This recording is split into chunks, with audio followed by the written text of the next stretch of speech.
येत्या बुधवारपर्यंत नाशिकमध्ये भुजबळ फार्मचं मूल्यांकन सुरू असणार आहे। या मूल्यांकनाचं काम सुरू असताना या आलिशान फार्मचे फोटो माझाच्या हाती लागलेत। तब्बल 6 एकरावर असणाऱ्या या आलिशान फार्मची झलक तुम्ही या फोटोंमधून बघू शकता। भुजबळांचे जे गैरव्यवहार केलेत त्यापैकी मोठा पैसा त्यांनी या फार्मच्या उभारणीत गुंतवल्याचा आरोप एसीबीचा आहे। त्यामुळे या फार्ममधील बारीक सारीक वस्तूंचं मूल्यांकन सुरू आहे। या कारवाईनंतर भुजबळांचं हे फार्म जप्त होतं की नाही हे पाहणं महत्त्वाचं आहे। नितीन भालेराव आपले प्रतिनिधी आता आपल्यासोबत आहेत। नितीन, या फोटोंमधून स्पष्टपणे दिसतं की हा केवळ फार्म नाहीये, हा महाल आहे। काय काय दिसून आलं इथं? निश्चितपणे तुला सांगतो की या ठिकाणी हा नुसता फार्म नाही तर हा खरोखर महाल आहे। याचे 2 भाग आहेत। एका भागामध्ये आहे भुजबळांचं कार्यालय, जिथे ते स्वतः आणि समीर भुजबळ बसतात, आणि दुसरा जो भाग आहे तो आहे त्यांचा निवासस्थान। आता हे निवासस्थानाची जी जागा आहे ही आपली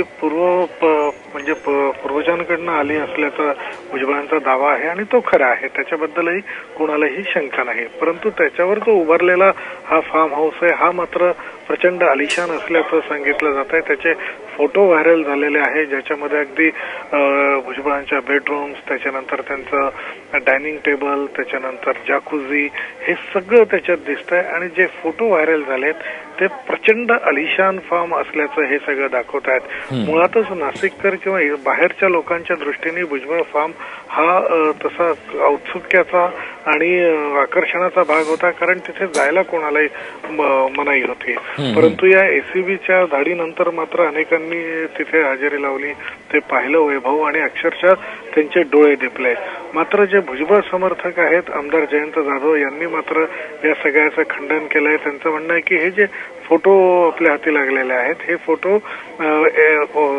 एक्झॉगरेटेड आहेत, हे अतिरंजित प्रमाणात करून काढलेले हे फोटो आहे। हे जे फोटो दिसतात तेवढं हे फोटो तेवढं प्रत्यक्ष सामान तिथे नाही, आणि हेतुतः भुजबळांच्या बदनामीचा हा प्रयत्न असल्याचा त्यांचा आरोप आहे। परंतु एसीबीची जी सगळी कारवाई आहे, त्या एसीबीने जे मूल्यांकन केलंय तिथल्या वस्तूंचं, ते काम आता जवळपास पूर्ण होत आलंय। परंतु चौकशी अजून आहे। बुधवारपर्यंत ही चौकशी लावणार आहे हे स्पष्ट झालंय, आणि बुधवारपर्यंत चौकशी लावणार म्हणजे बुधवारपर्यंत या सगळ्याची तपासणी चालणार हे स्पष्ट झालंय। भुजबळांच्या अडचणीत मोठी भर टाकणारी ही कारवाई आहे असं निश्चितपणे म्हणता येईल। धन्यवाद नितीन, तुम्ही दिलेल्या सगळ्या सविस्तर माहितीबद्दल। तेव्हा बुधवारपर्यंत याचं मूल्यांकन पूर्ण होईल आणि कितीचा हा महाल आहे हे महाराष्ट्राच्या समोर येईल अशा आशा करूया।